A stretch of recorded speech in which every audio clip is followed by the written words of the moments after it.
قم يا قصيدي قم لها فخر وجلال، يوم التقاعد يوم تكريم الأفعال.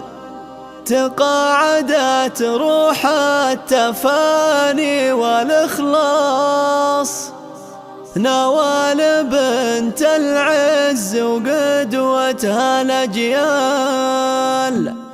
قم يا قصيدي قم لها فخر وجلال، يوم التقاعد يوم تكريم الأفعال. تقاعدت روح التفاني والإخلاص، نوال بنت العز وقدوتها الأجيال. فوق 30 عام يلحق ورا عام، بذل وعطا وجهود في كل الأيام. بمدرسة تحفيظ خديجة بنت خويلد نعم الوكيلة